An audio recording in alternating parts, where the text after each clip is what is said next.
Good evening, ladies and gentlemen. I'm going to call this meeting of the Harrisonville Board of Aldermen to order. Please rise and say the pledge with us. I pledge allegiance to the flag of the United States of America and to the republic for which it stands, one nation, under God, indivisible, with liberty and justice for all. Thank you. Roll call, Mr. Moore. Alderman Davidson. Present. Alderman Dickerson. Here. Alderman Dorhoff. Present. Alderman Miller. Here. Alderman Milner. Present. Alderman Reese. Present. Alderman Turner. Present. Alderman Zaring. Present. And Mayor Bowman. Present, thank you. You have a quorum. I don't believe there are any ceremonial matters this evening. Mr. Ratliff, do we have any agenda request forms submitted for public participation? Okay, thank you. Well, we'll move on then to the approval of the minutes. And I would ask you at this point to please silence your cell phones. Thank you for that.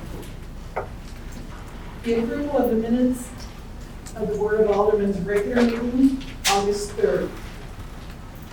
Move to approve. Second. I have a motion from Alderman Turner with a second from Alderman Milner. All in favor? Aye. Any opposed?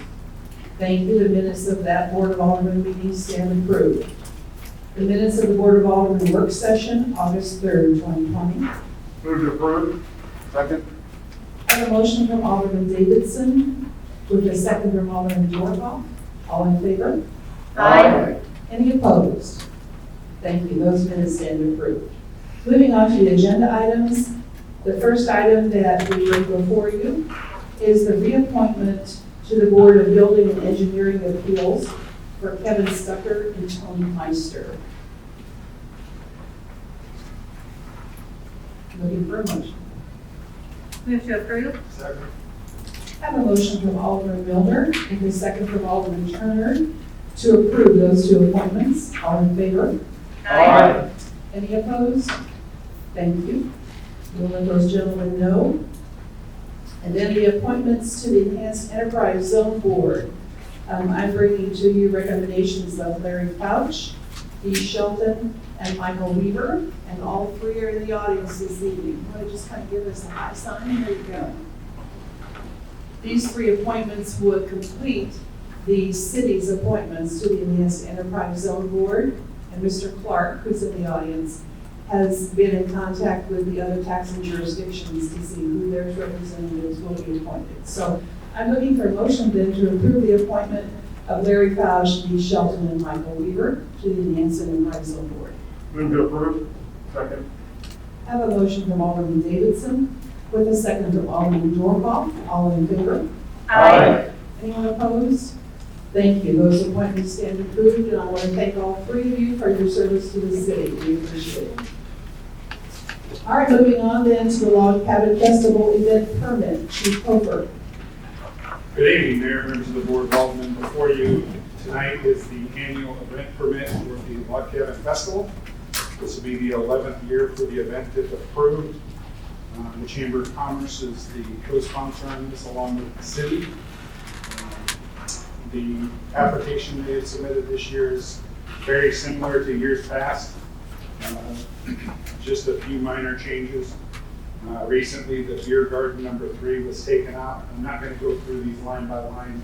I won't take any questions if you have any. The beer garden has been taken out. They're not having a beer garden this year because of COVID-19. And the only other real big change was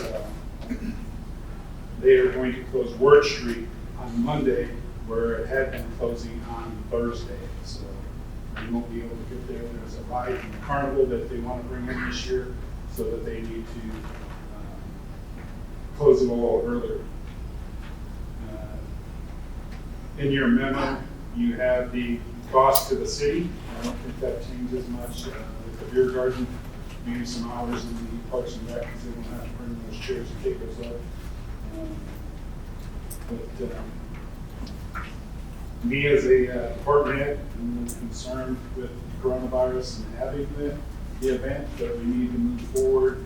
And I know that the chamber is also going to look at it at their September 3rd meeting, whether they want to move forward to. So staff at this time is recommending approval to move forward with the event. Entertain any questions? I think Mr. Ratliff has some comments.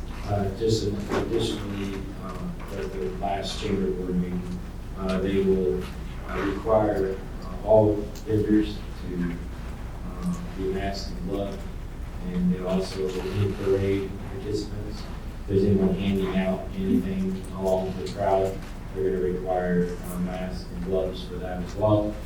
And as the chief pointed out, they're going to keep reviewing, and especially up to their September 3rd meeting. And if there's any kind of change in the COVID issues, then they would make a determination at that time. And then additionally, we would like to make sure that the carnival follows the CDC guidelines that's been spelled out for the carnival. Alderman Turner. Also, the vendors will also like to have hand sanitizer. Yes, my understanding is that the vendors will be masked and all have sanitizers in all the locations. Is that right, Cody? Yes, that's correct. And then we're recommending that each food booth have 3 groups, one to cook, one to serve, and one to take the money. Well, I'm not sure what your feelings are, Board, but this is certainly an opportunity I'd like to hear from you.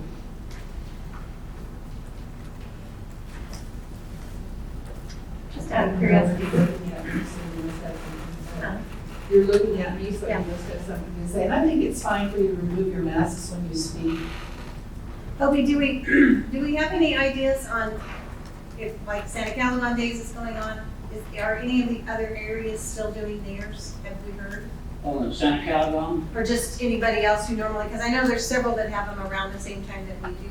yeah, right now, it appears that a lot of those haven't had a decision made yet, and they're doing the same thing we are. They're waiting until things either get better and go ahead a bit, or things will start to get a lot worse. That's why, as Mr. Ratcliffe pointed out, the chamber will be on it again the first Thursday in September, and make it a firm decision at that time. Thank you.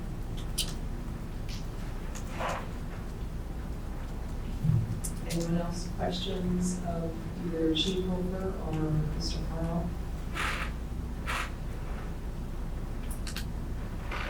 Do we, just out of curiosity, is there, Chief, are you looking at, will there be a percentage, like if we're at a certain level, will the health department help step in at some point and say yea or nay and give guidance to the chamber on which direction to go?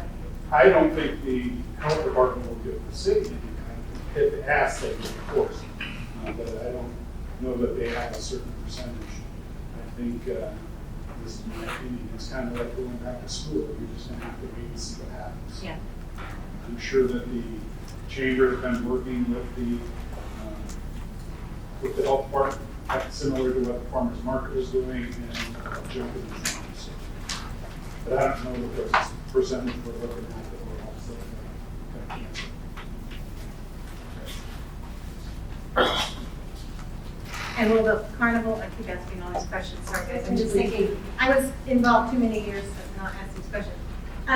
The carnival, have you guys set up guidelines for them as far as cleaning and all that kind of stuff? Yes, Would we be do, right? and they're required to wipe down the rides after every ride. They're required to wipe down. Well, for instance, if the kids hold on to a bar or something, they're required to wipe, sanitize that bar. Good. And also, they'll have masks if the kids want to wear them, they can. We all have masks out there Sure. for people that want to. It won't be a requirement, but we certainly will encourage you. Good. Thanks, Obie.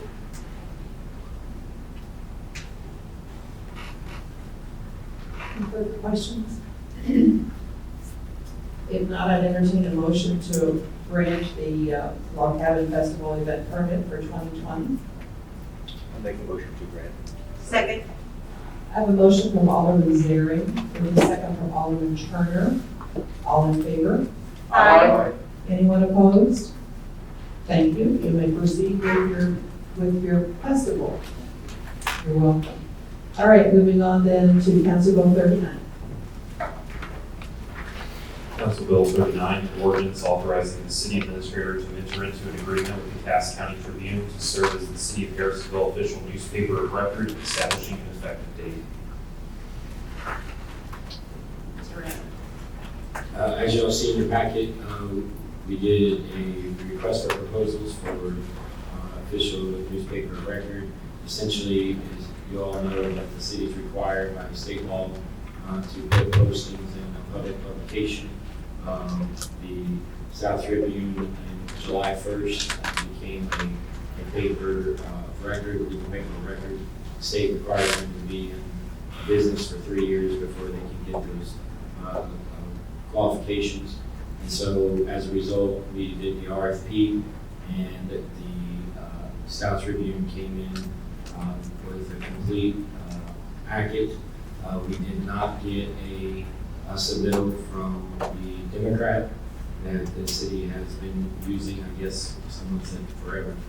And but they did not submit, so we were happy to have the South Tribune to submit their paperwork. And as you can see, and from their publication and their amount of readership, it's a very good thing for the city of Harrisonville. And I know maybe Dennis might have a comment on it or questions on it, or answer questions. I would be glad to answer any questions. And if he can't, then Obi will.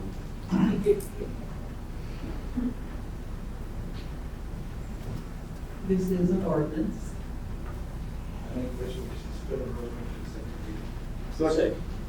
have a motion from Alderman Turner with a second from Alderman Davidson to suspend the rule and advance Council Bill 39 to its second reading. Roll call, please. Alderman Davidson. Alderman Dickerson. Aye. Alderman Dorhoff. Aye. Alderman Miller. Aye. Alderman Milner. Aye. Alderman Reese. Aye. Alderman Turner. Aye. Alderman Zaring. Aye. Thank you. Second reading. Council Bill 39, an ordinance authorizing the city administrator to enter into an agreement with the South Cass Tribune to serve as the city of Harrisonville official newspaper of record and establishing an effective date. Roll call, please.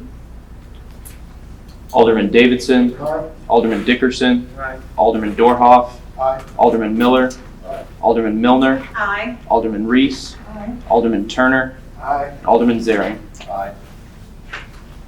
Thank you. Council Bill 39 becomes ordinance 3506. Council Bill 40. Council Bill 40, a resolution of the Board of Aldermen of the city of Harrisonville, Missouri to authorize the city administrator to accept the annual audit for the year ending December 31st, 2019 by Cochran, Head, and Fabian Company and establishing an effective date.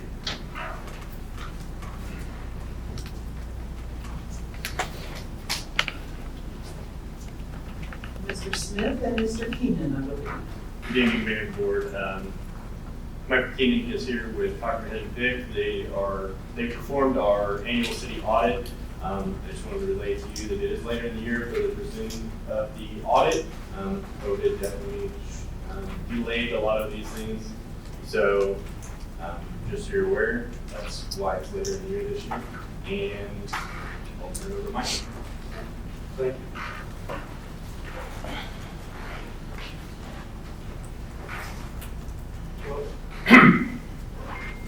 It's on. Yeah, it's on. Good evening, everyone. My name is Michael Keenan. I'm with the auditing firm Cochran and Pick and Company, here to present the results of the December 31, 2019 financial statement audits. As Jeremy indicated, with COVID-19, that caused some delays. We did some of the audit remotely, and then we also came out to the city to do some of our field work. Again, that's why the audit is later than normal. Included in your packet were PDFs of the reports I brought out, hard copies for you also have a PowerPoint presentation that we can go over to help present you on. On page 2 of the PowerPoint, a little bit about CHD. Cochran Head Vic has been serving Missouri and Kansas since 1975. We go through what's called a peer review. We have an outside independent auditing firm come in and look at our quality control standards. Again, we've been awarded the highest rating as a result of that peer review. We're a member of the AICPA, American Institute of Certified Public Accountants, as well as other professional organizations. On page 3, some little pictures of the engagement team. Mr. Cochran, who the firm is named after, myself, Siobhan Williams, and Andrew Brands were the key members of the engagement team. On page 4, the scope of the audit. Again, it's a comprehensive annual financial report, which is a larger document. Which includes your financial statements and also includes some statistical data, giving 10 years worth of information related to the city. Our responsibilities as the auditor is to conduct our audit in accordance with generally accepted auditing standards, as well as governmental auditing standards. Our responsibilities are also to plan and perform the audit, to obtain reasonable but not absolute assurance that the financial statements are free of material misstatement. We're also responsible for reporting on internal controls over financial reporting and on compliance laws and regulations.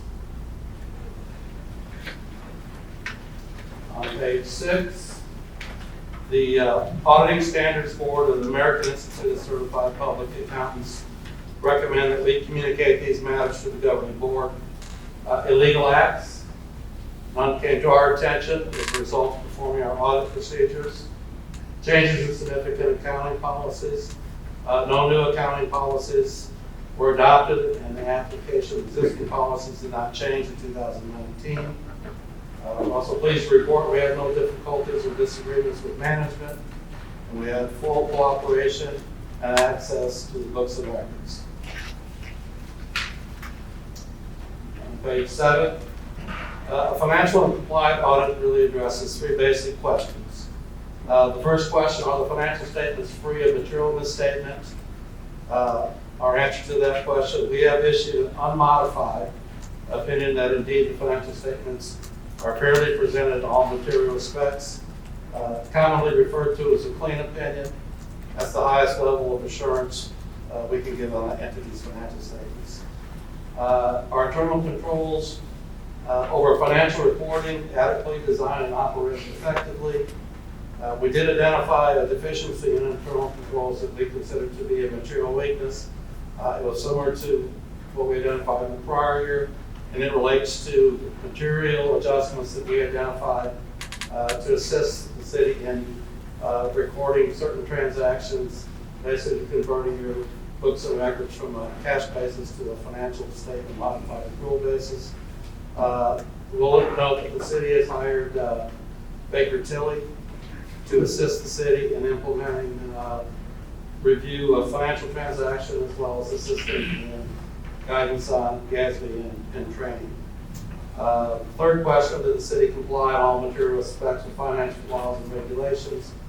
In our opinion, the city did comply with financial-related laws and regulations. Included in the smaller document are other management letter comments and suggestions for improvement. We indicated a recommendation that it's been a while since there's been a capital asset inventory. We're recommending that you do such an inventory. And again, management has provided their responses to these comments, and they concur with that recommendation. Also, there's future accounting pronouncements. There are several listed on the document. Again, I don't believe any of those are going to have a significant impact on the city of Harrisonville. Yet I still have to list them. And if they do have an impact, it might be financial statement disclosure related, and we certainly review those with management. Cochran Head Vic certainly appreciates the opportunity to serve as the auditors for the city of Harrisonville. I want to thank Brad and Jeremy, as well as Kim, and all the accounting and other professional staff that we were engaged to, that assisted us with the audit. Very professional, and we appreciate their assistance in helping us complete our engagement. That concludes my PowerPoint presentation. Are there any questions I might be able to respond to regarding the audit?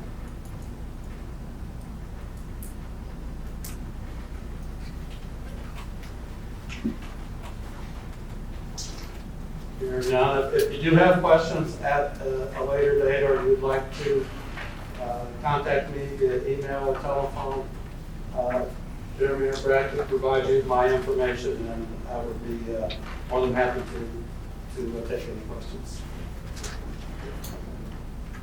Any questions? Seeing no questions, then Council Bill 40 is a resolution. I entertain a motion. Make a motion. So we have a motion to approve, or to accept the annual audit for the year December 31st, 2019, performed by Cochran Head and Vic. All in favor? Aye. Anyone opposed? Thank you. Thank you, Mr. Thank you, everybody. Have a good evening. Appreciate that. Thank you. Council Bill 41.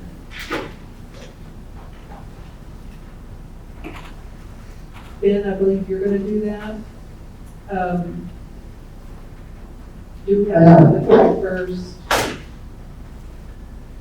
So we have to have a public hearing on this first, so I will open the public hearing, then anyone that wants to speak about the tax levy, please proceed to the microphone.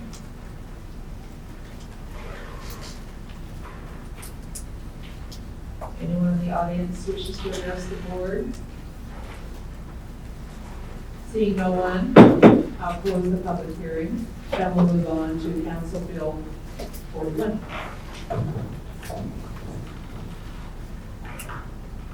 Council Bill 41, an ordinance levying a tax for the current expense of the city of Harrisonville, Missouri upon real property and all tangible personal property of whatsoever nature or character subject to taxation by the city of Harrisonville for such purposes. Also levying a special tax upon the afore described properties for public parks for a total tax levy of $0.6612. Thank you, Ben. You can proceed. Yeah, Mayor and Board of Aldermen, this is a routine item that the state requires the city to do, the public hearing and adopt. The property tax rates for 2021. The total is basically what would be calculated as a maximum levy. Obviously, those numbers can change from year to year based on assessed value and how it fluctuates. You're able to keep the new assessed value, but anything that goes on the existing assessed value, you have to roll back, obviously. So there's really no changes here from prior years.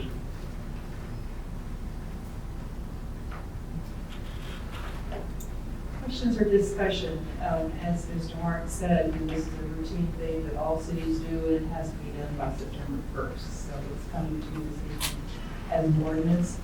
Any questions, discussion from anyone?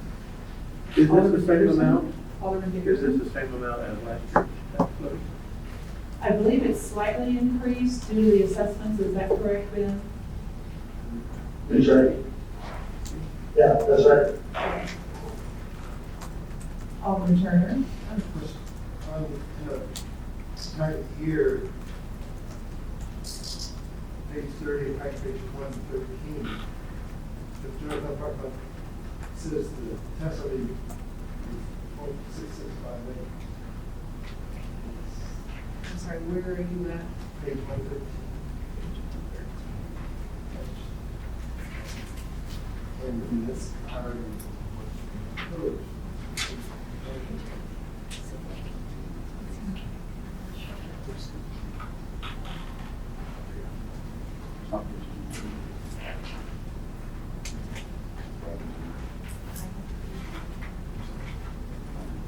So if you're looking under item 3, the general fund gets 0.5430 cents and the park fund gets 0.1228 for a total of 0.6668.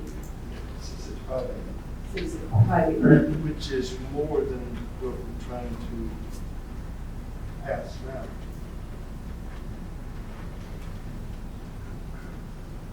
Ben, can you help us there? Jeremy,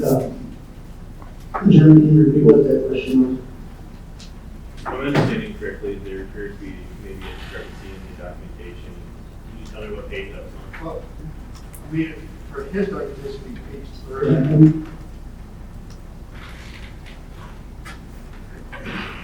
Yeah, I think, you know, who's got it, you talking about the difference in mill levies that's in the public hearing and what's in the ordinance? Yeah. So the maximum mill levy that's applied by the state auditor's office is, for the general fund, 0.5295, and for the parks fund is 0.1197, for a total of 0.6492. So the ordinance needs to be, now that I'm looking at it, the ordinance needs to be edited, or at least amended, if you will, to include those two amounts, in replacement of, what's in there as of 0.66, was it 0.6612? Is what you see on page 194 of 286 in the PDF, the pro forma is actually from the state auditor's office, and it dispels or displays the maximum ability that you can have. And this can fluctuate before the end of the year. This can fluctuate before the end of the year, but this maximum ability is the maximum you're able to set by law. So in there, but again, the ordinance, getting to the ordinance would actually state in the fourth whereas clause, it would actually state the general fund at that previous number, the 5240, and then the park fund at 0.1197.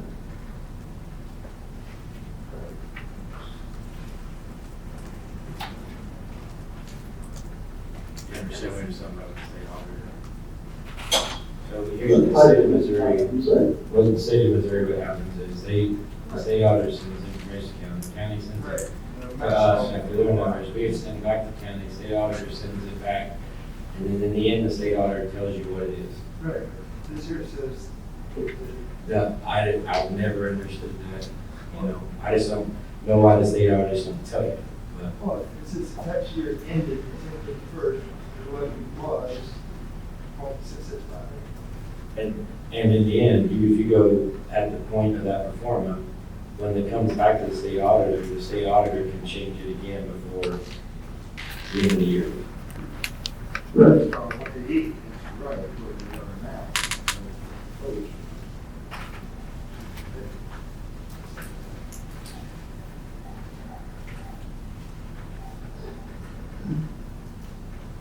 So you went to 5240 and 1197. 5393. The 5240 and then 1197. It's 35295. Yeah.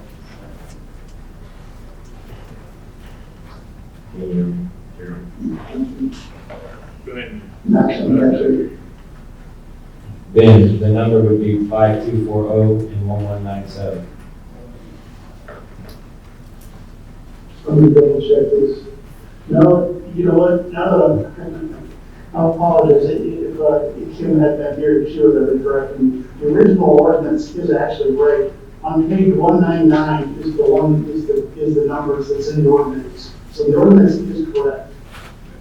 The 5393 for the general fund and 1219 for the parks fund is correct. So the ordinance is correct as the state auditors have computed it. And that is on the pro forma page 199 of 286.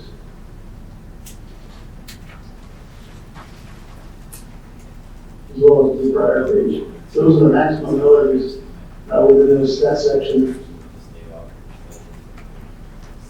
So your ordinance is actually correct. Okay, so it sounds like then, based on what we're hearing, that the amount that's in the ordinance, which is .6612, is the correct amount as would be recommended by the state auditor. Is that correct? That's correct, Mayor. So we don't have to amend the ordinance because it's correct. That's correct. That was a good discussion. Thank you. All right, any other questions, discussion on Council Bill 41? All right, it is an ordinance.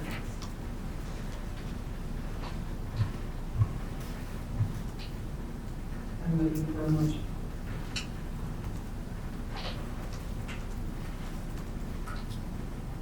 Make a motion. To advance it to the second Yes, reading. that's second reading, sorry. No second.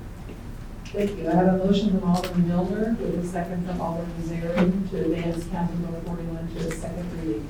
Roll call, please. Alderman Zaring. Aye. Alderman Turner. Aye. Alderman Reese. Aye. Alderman Milner. Aye. Alderman Miller. Aye. Alderman Davidson. Aye. Alderman Dickerson. Nay. And Alderman Dorhoff. Aye. Thank you. Second reading. Council Bill 41, an ordinance levying a tax from the current expense of the city of Harrisonville, Missouri upon real property and all tangible personal property of whatsoever nature and character subject to taxation by the city of Harrisonville for such purposes.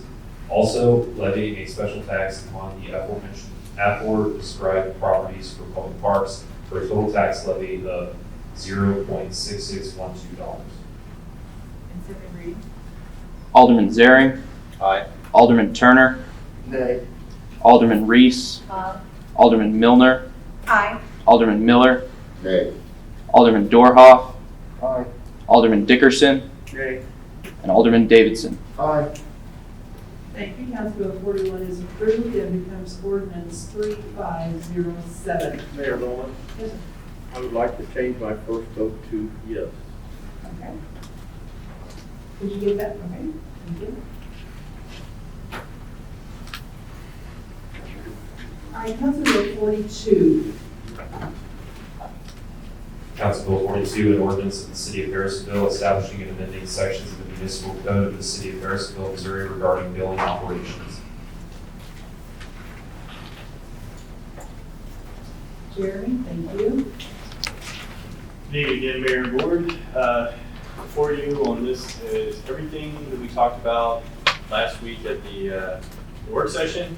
I wouldn't say everything. There was plenty of those things that were either already addressed in the code that we will be able to handle via policy or normal procedures, and then the rest of the changes that we talked about. The significant changes are the additional deposits on both residential and rental customers, and then changing the penalty fee from 5% to 10%. If you have any other questions about anything else that is in the ordinance, I'll take any questions. And I believe we agreed at that last meeting that the billing cycle will be discussed at a later date. Yes, ma'am. Thank you. Questions for Jeremy?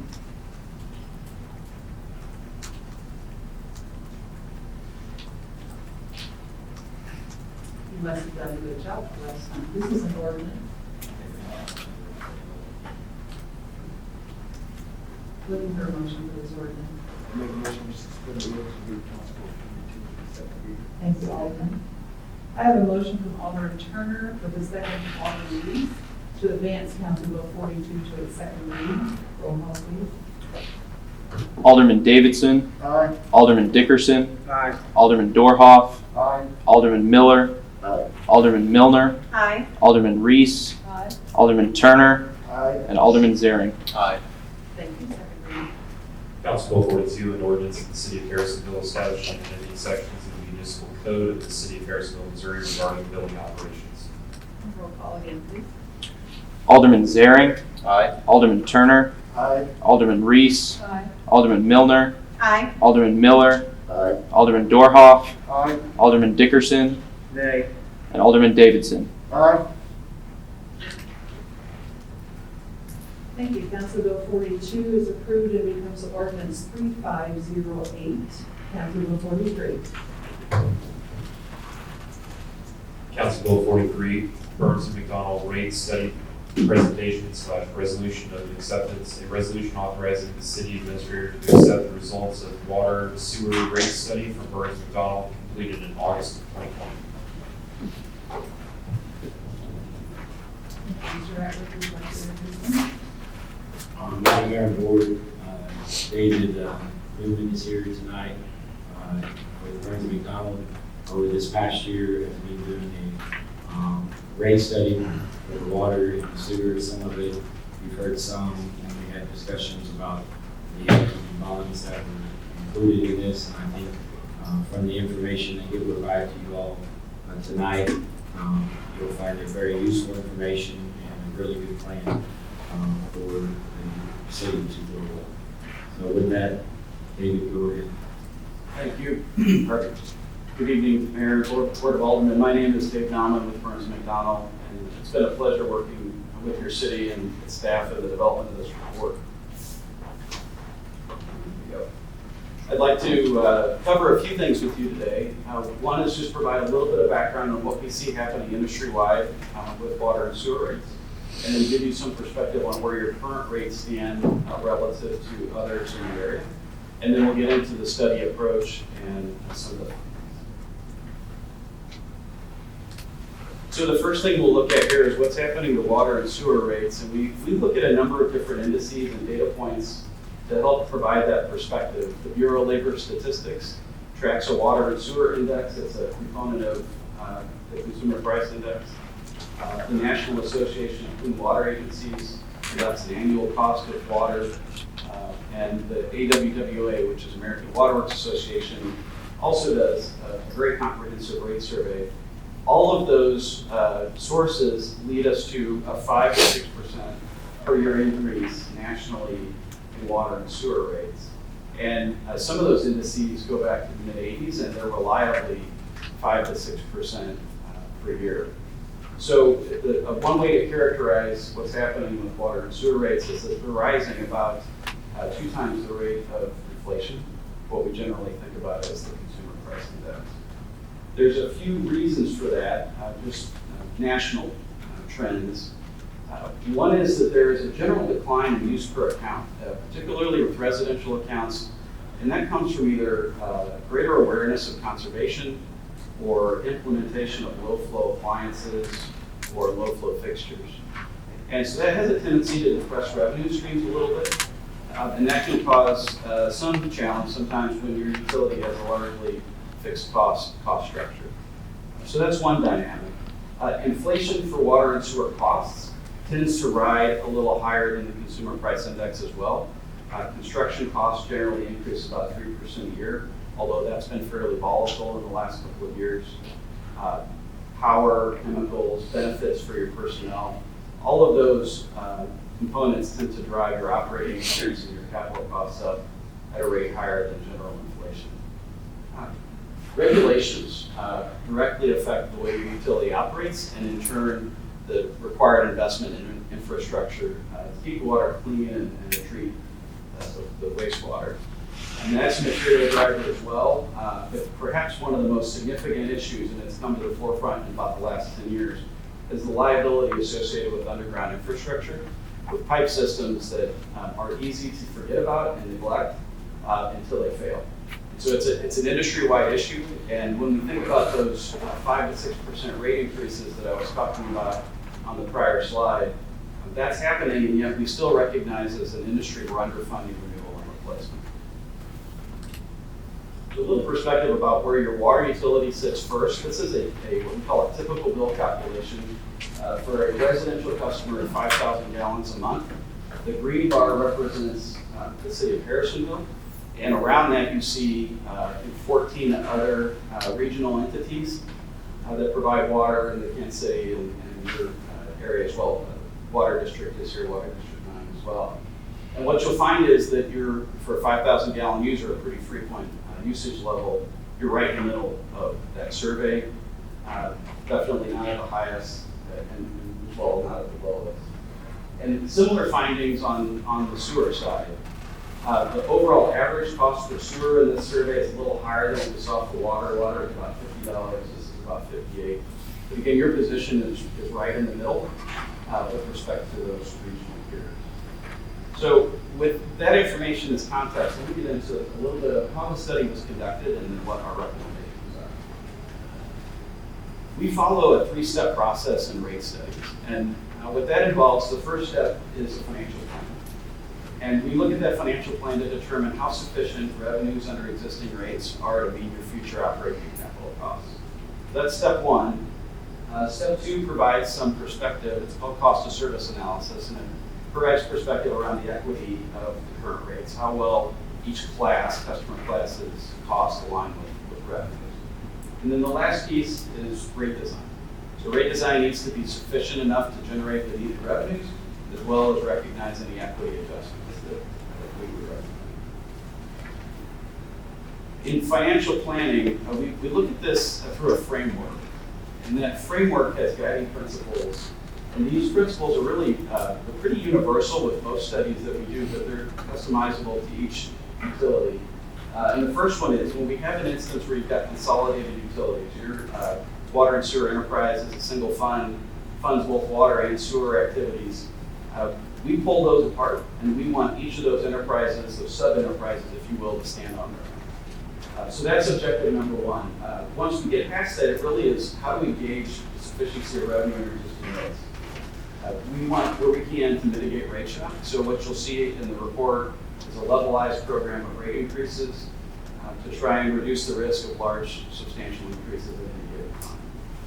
And we want to maintain about 6 months worth of operating reserves, and that's for liquidity purposes and meeting operating costs. We don't want to overuse debt. We do have 2 potential issues. Mr. Ratliff talked about one already on sewer. We're proposing one down the road on water as well.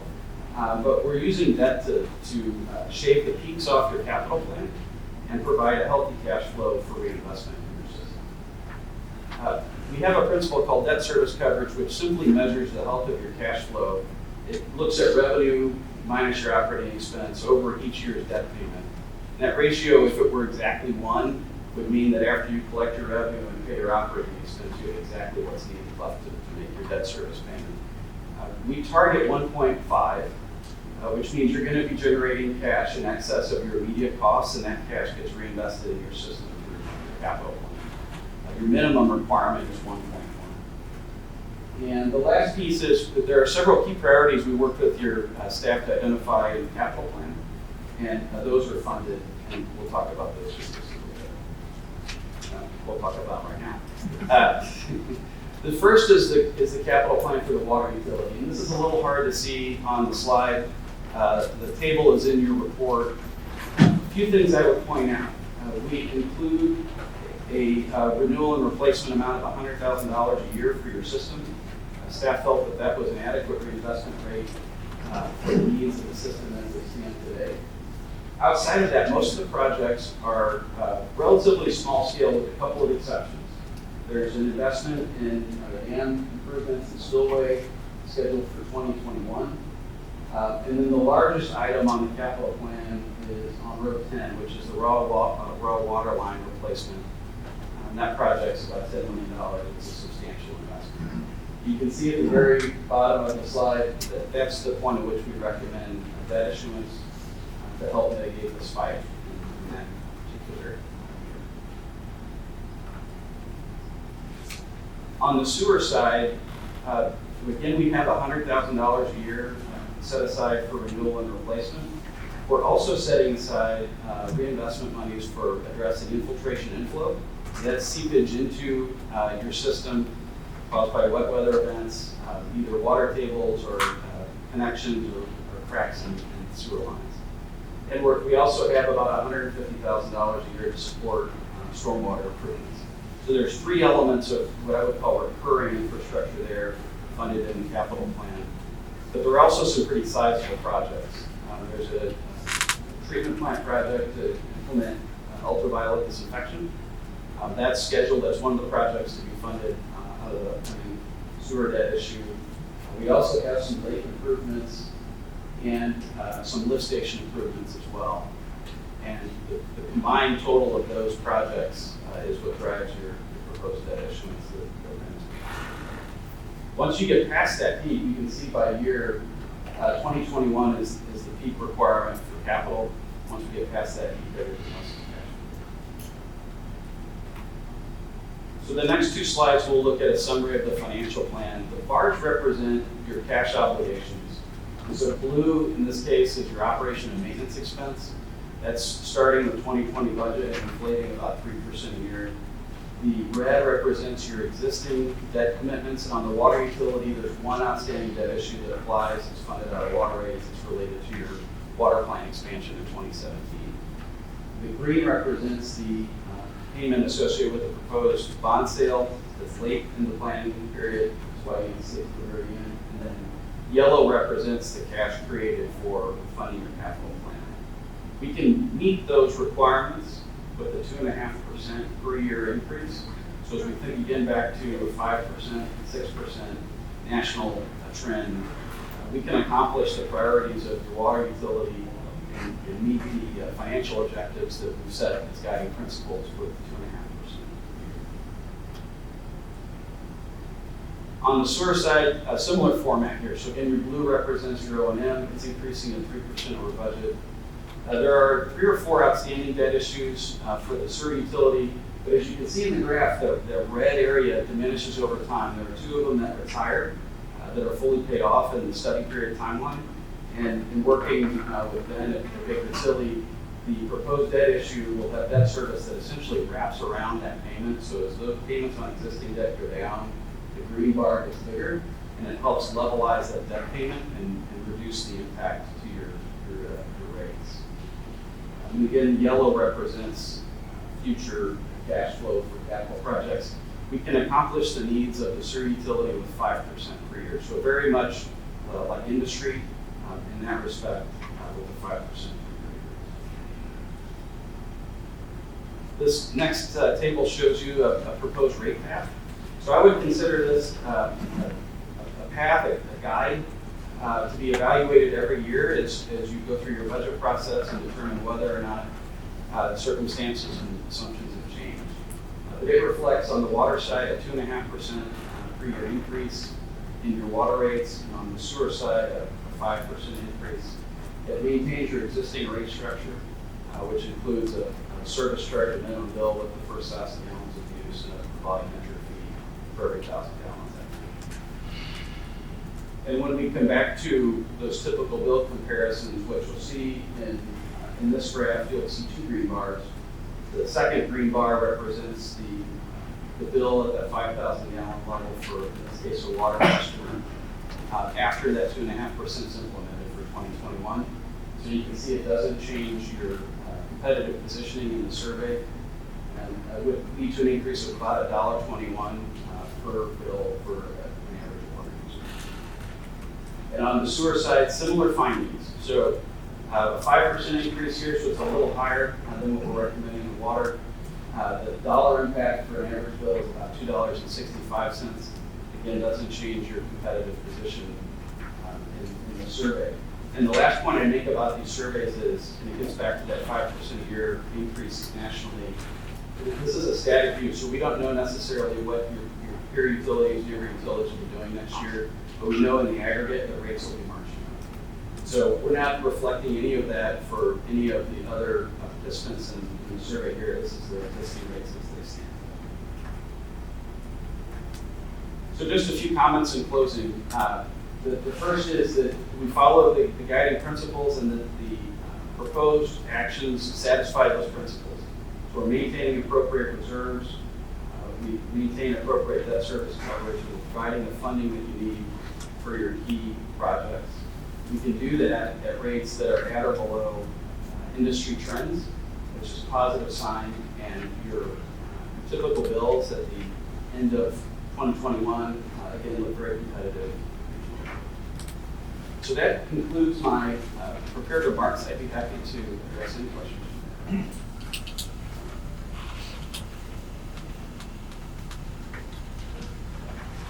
Why did you, in your study, I'm sorry, why did you include the sewer line, the $7 million, and then not put the $1 million to the packing plant out of Walmart distribution?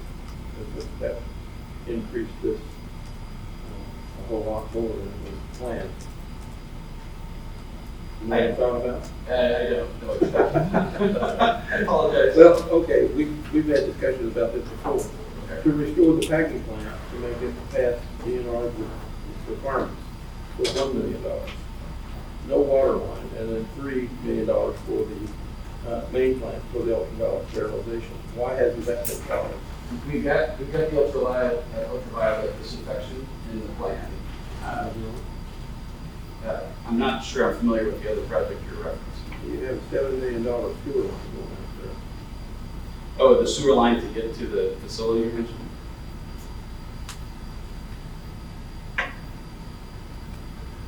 $1 million for ultraviolet disinfection. But I don't have a $7 million investment. That's beyond. There's a large investment That in must raw have water. been included in something else, but you're planning on putting sewer on that, I have to defer to your staff. I think Mr. Ratliff. I think you're referring to,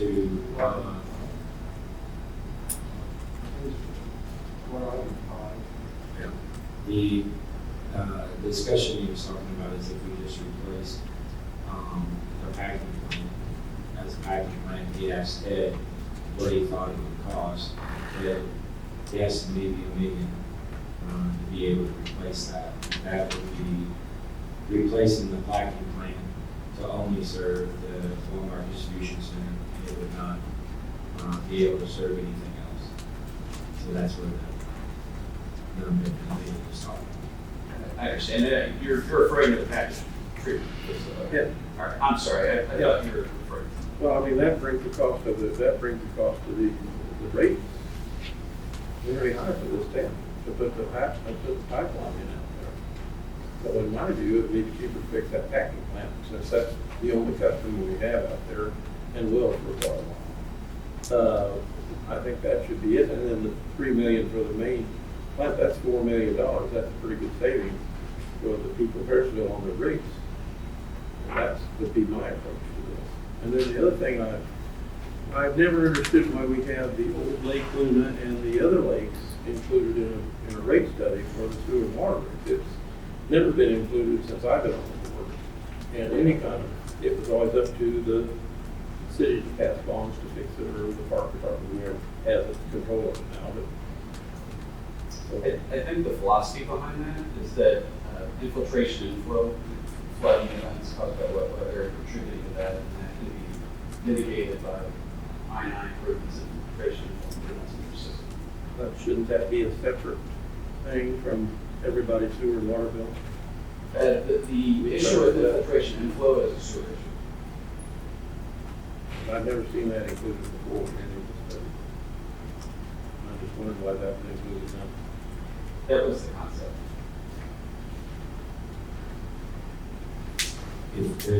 Dave, so when we talked about the plan there, it also, even though we're not counting in other entities that are maybe adjusting their prices that we know that they probably will, but we don't know them because we have to go by what the numbers they have now. But also, we're not accounting for additional revenue from some of these projects, such as in part of my city administrator board would be the mayor and I had a discussion last week with Staff Brothers. I was very interested that we were going to do the project, and just in their preliminary numbers would be paying the amount that they would be paying toward the sewer would be about $40,000 on a normal rate, just to hook them up to the city's wastewater. So those type of numbers of additional revenue is kind of consistent with what you said earlier, that that 5% could even come down because additional revenues would come as a result of that project. It could, and we by definition try to plan pretty conservatively, so that the hope is that you have good news down the road and maybe some opportunity for just like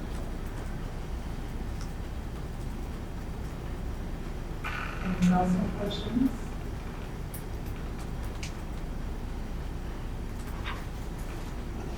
All right, this is an ordinance. I'm looking for a motion.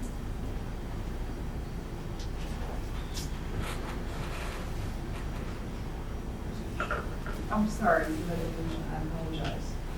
So it is a resolution to authorize the city administrator to accept the results of the water and sewer rate study.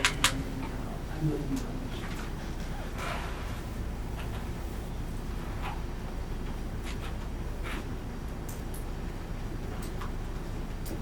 for a motion. Thank you.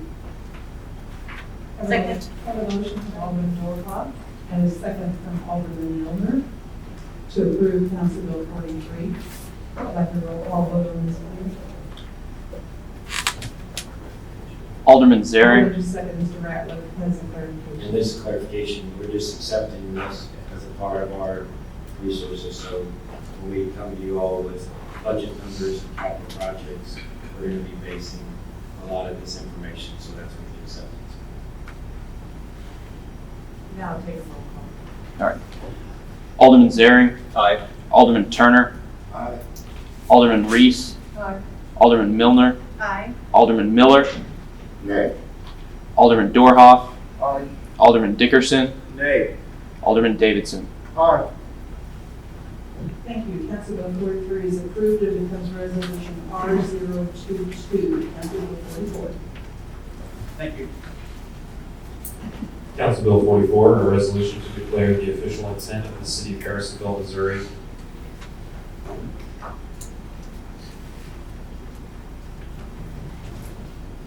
Mr. Ratliff. As you all recall, the issues with Lake Luna and City Lake, one of the things that we need to get going on finalization of engineering and getting it sent out for bid so that we can move forward with that. This next month, the first reading of those bonds will be coming up to you all for approval. And so we need the resolution from you all that as they move forward with the bond proceeds to reimburse the city for the funds that we're spending now and try to get as fast as we can in the construction phase of getting Lake Luna repaired and to get city lake repaired as well. If you look at the review on that, it's about $2.6 million for those repairs. Ted's here to answer any additional questions that you may have for Lake Luna or for City Lake. And Ben Hart is of course on here for any of the financial questions on it. This, in the simplest ways, gives us the ability to pay ourselves back for the money that we expend toward the repairs. Yes, it was explained to me that because of the urgency of moving forward with the repair of Lake Luna, that if we have this resolution, it allows the city to pay itself back money that it spends prior to actually receiving the funds. It was felt that it was too emergent of a situation for us to wait until the funds were available, so that's why the resolution is coming before. Did I explain that correctly, Ben? Did I explain that correctly, Ben? That's correct, and Okay. the bonds actually, by the time we get them closed and the proceeds available, it could be closer to Thanksgiving, so there's not a risk that you're gonna wanna run. But this allows you to do just what you said, to spend the funds and reimburse yourself from bond proceeds, the bond issuance.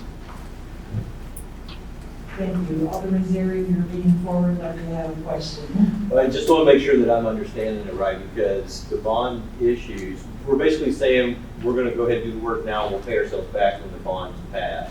What if the bonds don't pass? And we got a big budget. And then what do we do at that point? Well, the vote on those bonds comes from this board. It's not a vote of the public, it comes from this board. Okay, so that's not going to be a bond issue that's put up to the voters to vote No. on in November. Does that make you feel good? Well, kind of. I mean, it really depends, because I know there's a lot more that talked a lot about the water study and all of that, including some of the other major projects that we have, assuming that's what those bonds are gonna come Yes. up for. And on that, when you brought up about those additional stormwater projects, we looked at some of those other stormwater projects with Burns and McDonald on the study.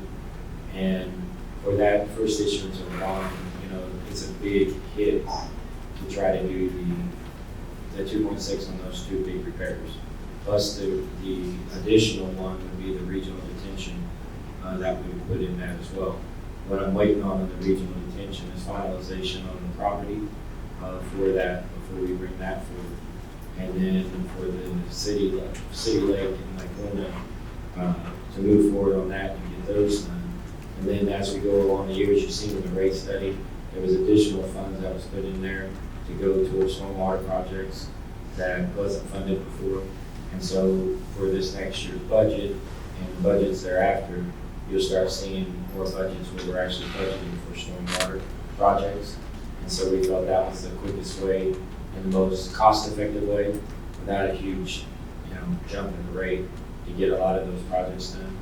And because the next big tickets are after those two lakes, and the regional detention are pretty good size type, but there's smaller ones along the way through the rate that we could be able to do those and get those accomplished. And so, as we discussed in the prior meetings, these would be normal COP issuances to be able to do the sewer UV project as well as doing the lift station project. It also would include the regional detention, and it would include both City Lake and Lake Luna. So it's about a 10.6 million. And still, we're going to keep with that number because we didn't feel comfortable with that going any higher. Because if it did, then we'd definitely be over the industry standard on the increases. And we didn't want to go there. We didn't think the board would be supportive of that. So we made sure that we made those stormwater improvements within the budget over the next few years so that we can be able to start working toward those. So I guess, and that's my biggest concern, if we're issuing the money now, if we don't come to an agreement that, hey, for those bonds, this is what's reasonable, and I'm assuming, you can clarify, and forgive me if I'm asking a dumb question, but again, we talked about, like, because we're fixing the sewer that goes out by Staff Brothers and all of that, as far as annexing them in and generating income from them as well. I'm assuming that's all going to be included with our bond when we present the bond to the board saying, hey, this is what we want to approve for the bond, and this is the pay plan, or this is the plan that's going to show us where that money comes from. That's correct. We had the discussion previously that the bonds will cover several things. They will cover the repair to both Lake Luna and City Lake, which have to be done. They will do the upgrades to the sewer plant, which have to be done under DNR requirements. They will pay for the regional detention basin up north in the Glen Eagle subdivision, which is a recommendation of the Army Corps of Engineers to mitigate the flooding that occurs down in the southern part of the city. They will also, Now that included, the rate study you just accepted includes those in that rate study. right, all of those projects are all included in that rate study, and all those projects will be part of those bonds. So we made sure as a part of that rate study that you just agreed to, for me to utilize in the years coming up, is that those projects are in there to be funded through that bond issuance. And we felt there was too much of an urgency to try to take it to the voters because we wouldn't have time to get it voted on by a vote of the people in order to have the funds available to make these improvements and to deal with the emergent situation at City Lake. And that's why this is here tonight. I mean, we could wait until the bonds come up for that whole discussion, but as Ben pointed out, by the time that money is there and approved, it's going to be past that construction phase for us to get those two done. And I don't know That's why you only see the City Lake and Lake Luna. They don't even have the regional detention one in here because those were the two emergent things that the board said to move forward and get that done as quick as possible. Alderman Turner, you have a comment? So, I'll just take your mask off. that's right. Okay. So tonight, this Council Bill 44, is that just Lake Luna, or is that also the 7 million sewer plants in? No, it's Lake Luna and City Lake. No. It's those emergent repairs to the, yes. That's exactly what you're voting on will be that the resolution will allow the city to reimburse itself Right. for those repairs prior to the proceeds of the bond coming. Are we talking repair or replacement? Okay. Okay, anything else? Okay, I saw Alderman Dickerson with his hand up. I was also misled by this. It seems like to me in this where I read here, it's 2.6 million for Lake Luna. It's 7 million for the pipeline and another million for the retention pond. That's a total of $10 million.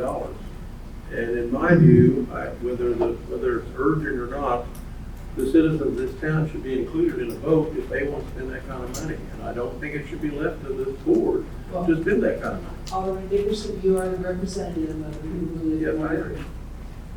Yes, I am. And I believe that it should go to the citizens to vote because they're going to be paying these bills.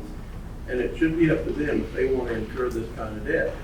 And the other thing about the urgency about Lake Luna, I don't know if we still have the pump out there. We were draining it down to the levels that would keep it from overflowing and keeping the spillway from eroding any further.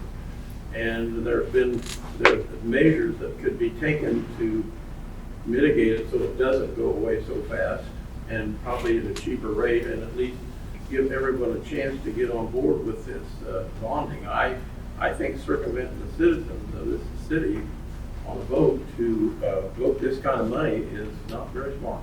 Thank you for your comments. Alderman Miller? You keep saying repair the dam. Are we repairing or are we replacing? Mr. Martin, can you step to the microphone? I thought we were replacing. Come on, man. Thank you. Good evening, Mayor, Board.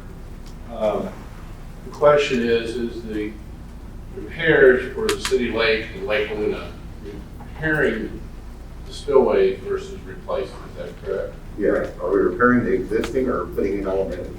We will be replacing the spillway. Okay. We will, so there's 3 specific things planned with this money. Prioritizing the 4 phases. First priority was obviously the Lake Luna spillway. Replace that with a whole different type of spillway. Second part would be replace the City Lake spillway, also with a different type of spillway. To rehab City Lake Dam embankment, which now you can drive down and see how steep that back slope is. It's not only unstable, it is also unmaintainable at that slope. And then the fourth would be an opportunity to dredge Lake Luna. Now there's a couple other things like rehab Lake Luna Dam, but that's not included. That dam's back slope is pretty safe, a safe slope. And then the study that was done back in 2009 by engineers then also recommended putting another detention basin up, what they call Boy Scout detention basin, and it does not include that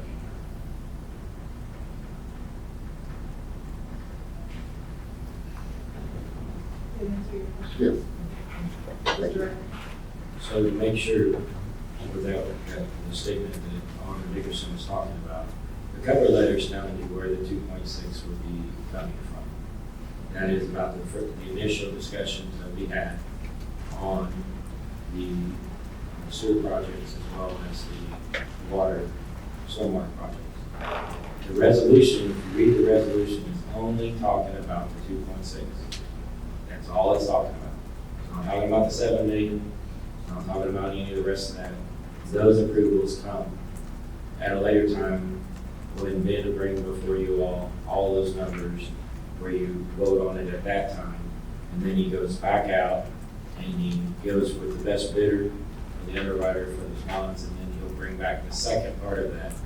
So like September, you'll have the first reading of that, and then October, around the end of October, you would have that second part of it, because they have to bid all that stuff out. So with knowing that and the urgency that the board talked about of the 2.6 to get the lakes, we're running out of, construction season to be able to get those done. So that's why we thought we would bring those now, so that we can move forward with those projects. Because I don't want to move forward with them if the board says they don't want to move forward to get those done. You could wait, and if you wait, it's a gamble. But the board was pretty clear at the meeting last month that you guys wanted us to get that fixed. No, thanks for clarifying that. That's the 2.6 million, that's the emergency fixes that we have to do on those areas out there. I got that now, so, okay. Alderman Miller. So the 2.6 would be a bond that the board itself voted to pass. So moving forward then, the other money, if there were more concerns on that, the other money we want to spend, we will have discussion on how that will take place, correct? Correct. You would just basically be telling us you're for sure going to do the 2.6, and then the rest of it we'll discuss later. But the initial point is we needed a green light from you all to start moving on this, so that we can get it done as fast as possible. I appreciate the clarification. Yeah, definitely. Alderman Henry. So, city lake, that the upper lake? Yes. The upper lake of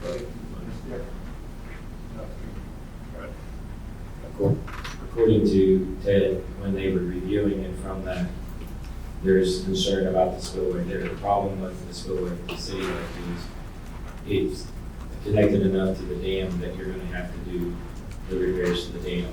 On Lake Luna, you don't have to do the repairs to the dam, you can just do the spillway. And then also included dredging as part of that. I know that when I talked to the park board last week, the one thing that they were happy about was they thought they were spending about $25,000 a year in the weed, and so that would reduce the amount that they would have to do that. So the good thing is Gabe called on that because they were concerned if they could cancel the contract or not, and there wasn't really a contract in place that would stop us from telling, hey, hold off for a while. We don't want to do that if we do move forward with this. So if we refer to the upper dam spillway, city lake, would we be able to widen that road? According to the phase system, Ted, you want to talk more about the road? Ted was doing these initial parts with the city lake and Lake Luna, and then the second phase would be looking at those others. So you were asking about the road that goes to the golf course? Yeah. Yes, that road would have to be relocated. It would have to be relocated as part of that dam, because the back slope of that dam would now cover that road. So if you know where the power poles are that run kind of parallel with that dam, that would be about where the toe of the new dam would be. We would encapsulate the existing structure. It's not going to tear it out. And the whole trick on both of these is to try to keep those systems alive and not drain the lakes while we're doing the work. So by encapsulating that dam, that existing dam, and building and benching behind it, we will require us then to relocate that road and it would be just on the other side of the power poles. And it would all get rebuilt. This cost does include relocation of the road. Right to the gravel parking lot. Pardon? Right to the gravel parking lot. Pretty much, yes.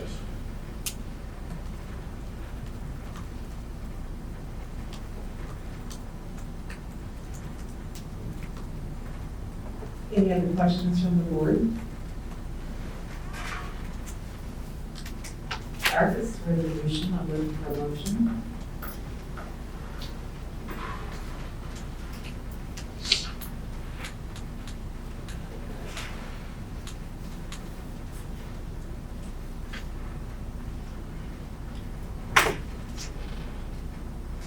Make a motion to approve. I'll second. I have a motion from Alderman Dorhoff with a second from Alderman Zaring. All in favor? Aye. Any opposed? Nay. Thank you. Resolution, I'm sorry, Council Bill 44 becomes Resolution 023. Alderman committee reports, also from Alderman Zaring. Madam Mayor, I have nothing to report. Just once again, thanks to the staff, the volunteers for the zoning boards and building boards and all of that. We appreciate all their service. Thank you. Alderman Dorhoff? Yeah, we got another town hall meeting coming up, Saturday, September 18th at 9 a.m. We'll be having Superintendent Paul Menching as our guest speaker, so please come and join us. Thank you. Alderman Reeves? Well, ditto. I think it's going to be an awfully important meeting with information there. When you consider the decisions that these people had to make concerning our children, it had to be an incredibly difficult thing for him to deal with. And I'm really interested in seeing all the things that they have gone through to make these decisions. So, come on down. Thank you, Alderman Turner. I'm sorry? Do you want the microphone?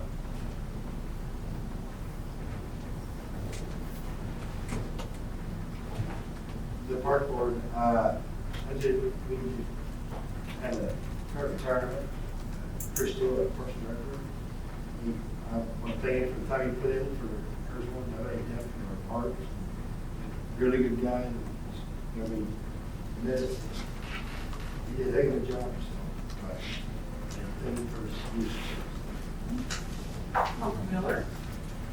I just echo that. I think Chris Deal is a fine man, and I think he did an outstanding job, and we had great numbers here of membership during his time frame. So that's off to Chris. Thank you very much. Alderman Miller? Just put a reminder in everybody's head, school is getting ready to start, the kids will be back on the roads. I noticed we did get our no parking signs on Bird Street, and it has already helped immensely. Will our stop signs be in before Rodney? Okay. Will the four-way stop be in before school starts? I know, because I think it has to be approved. Yeah, I know. I have been instructed for it.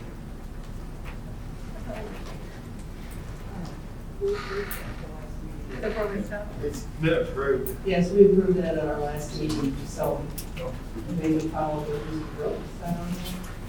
Mr. Rattler? Yes. But yes, we remember we approved that at our last meeting, so. You can thank me later for that extra work. Well, if it means a few, couple hours will be up. I need to put you on the spot there. Sorry about that. But thanks. But yeah, everybody just make sure and watch out for the kiddos, because it's going to be a different year. Every day is a new day. Every day things seem to change, and we're hoping that that first day of school comes on the 20th. Alderman Davidson? Yes, an article we've been waiting on for some time came out in the International Association of Chiefs of Police.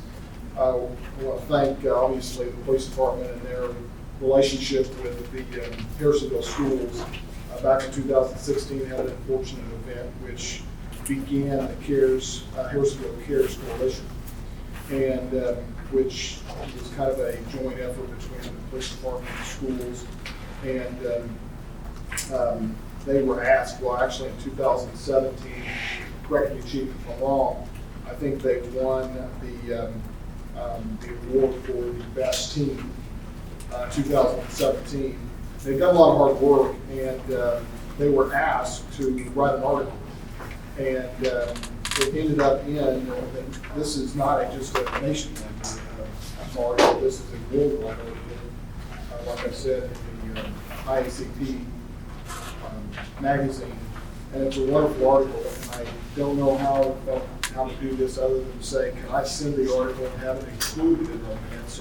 I don't think you want to see me read it because it would take quite a long time. It's quite a good article, but I would like the public to be able to have access to it. And we really want, what inspired this and for our students. We talk about school starting, what our students have done in relation to this and how all the work that they've done. So I would like to be able to send it to you and then include it in the minutes of the conference. And thank the chief of police and the police department for all their work with that as well. And I'll say, I've read the article too, and I think when you read it for members, you'll have a whole new appreciation for our police department and for the young people in our community. Because the young people in the community have taken the lead in this organization that is known as Traction. And they are encouraging their peers about safe driving and avoiding distracted driving, the use of seatbelts and putting their phones down. I mean, it's an amazing accomplishment. And I know when you read the article, you will be impressed. Thank you, Alderman, for bringing that up. Alderman Dickerson? Thank you. Let's see, Mr. Adler, you're up.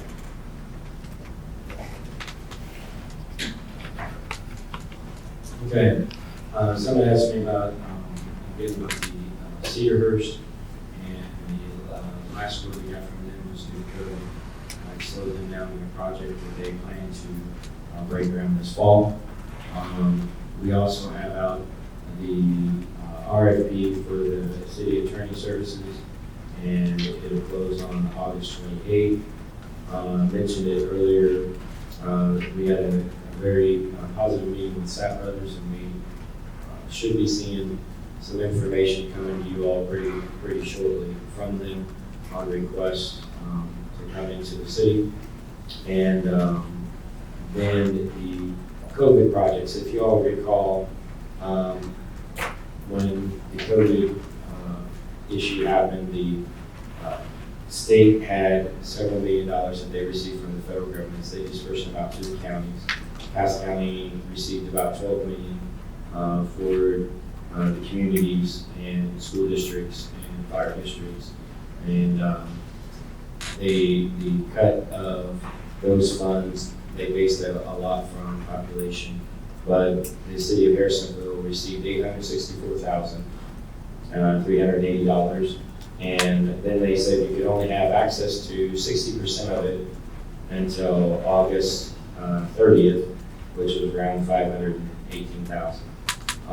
With the last submission that Randy did for the month of July, we're about $415,000 in what we have requested and what we received back from the county on those request funds. And so the projects, there's a lot of projects that are piling up as we're doing them. And of course, a lot of it was with the technology that we're moving forward on a lot of those technology approaches to get it easier to be able to communicate with the public as well as with staff. And it's been fun for Jared. But then at the same time, there's some of the reconstruction projects that we're doing, even in the council chambers.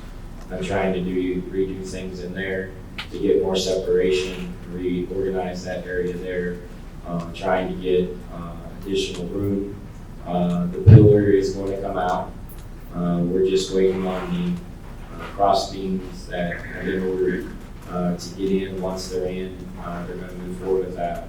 But that's part of the COVID funds that we're utilizing because we have to be able to get the pole out of the way, to move staff out of the way, to get the public, where we can spread the public out more.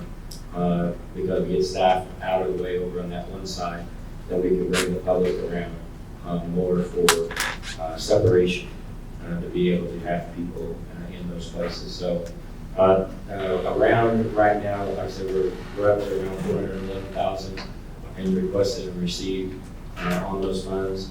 There is a part of those is the shower project for the police department. We've set those up in that facility. The chief's been working to make sure as we set those projects up, a lot of the other emergency responders were able to shower or to change and do those kind of things. Our police department didn't have that capability. We had a space there, That was Sunday going to be utilized for that. We moved forward with that, and 2 Point Construction is moving forward with getting those renovations done. We're also looking at the possibilities of relocating municipal court into another building instead of in the same building where we have more people coming in and out. And so we're continuing to move forward with those funds. Department heads are really working hard to see if we have to send, if the COVID comes up higher, if we have to send everybody home, how we can keep people working. And at the same time, if we don't have that level, at least have our facilities in a way that keeps the staff safe as well as keep the public safe as they're doing. They can't get creative with it. I don't know if somebody's seen that. There's some restaurant in Paris that took shower curtains and had them around each table to try to be able to get it open and be able to do those kind of things. So those projects are continuing to move forward, and hopefully as we continue to get them done, I can bring you more pictures, and I've got some pictures if you want to look at some of the pictures, but we're trying to make sure we keep those documented and keep those moving forward. We're also moving forward with the mill and overlay projects. Just signed the contract last week for it was the micro part of that contract that we're moving forward on those streets. And so we're seeing that we're able to move forward with things in work session. Ben's going to go over some of the where we're at with some of the sales tax, and thankfully we're not like some other surrounding communities that have been extremely negatively impacted. We've been impacted, but thankfully we've had certain retailers that have been allowed to be open, and their numbers are up a lot higher. So with that, Madam Mayor, I think that's all I have for tonight. Thank you. You have the July 2020 municipal court report in your packet. Questions from the media? I have one on the new tax levy. The comment was made that no change from previous years, and then it was a slight increase. What's a slight increase? Do we have a dollar figure? I don't know, Ben, do you? My understanding is it will be, but it's by assessed value. Right. So you want to know that what that assessed value number is. Were we reassessed this year? Yeah, I mean, the county does those reassessments on a year-to-year basis. I thought they did it every other year.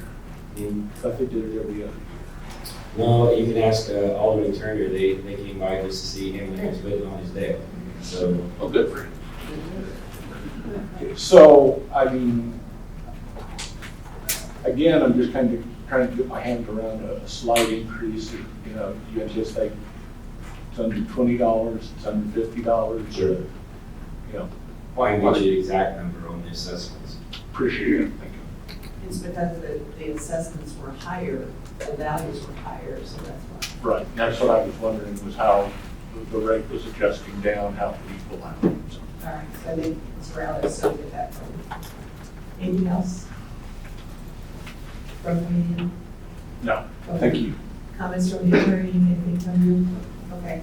I want to, while we're talking about the media, I want to congratulate Dennis and Obie and the other owners of the South Cass Tribune for being the paper of record. You know, we haven't had a local paper for a number of years, and I know that Pat Thomas is smiling down from heaven at us right now. The job that you all have done in putting together this paper that we all have grown to love, and the fact that you've grown your subscribers to the degree that you're now able to be a legal record for us. So congratulations to the South Cass Tribune. I want to thank Mr. Ratliff. He's talked about the use of the CARES Act money.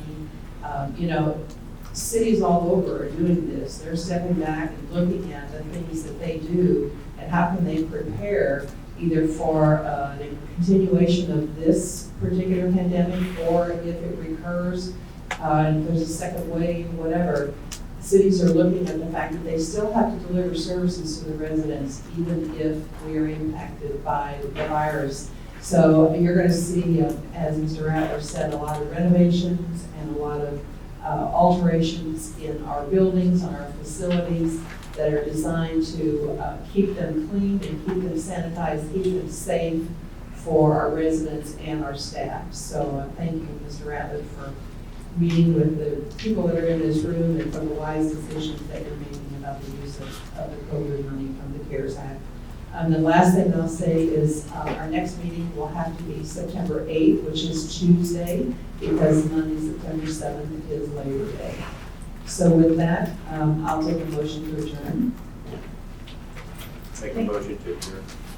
Second. I have a motion from Alderman Zary with a second from Alderman Milner that we adjourn. All in favor? Aye. Any opposed? Thank you. We are adjourned. We'll take a 5-minute break and then come back for a work session.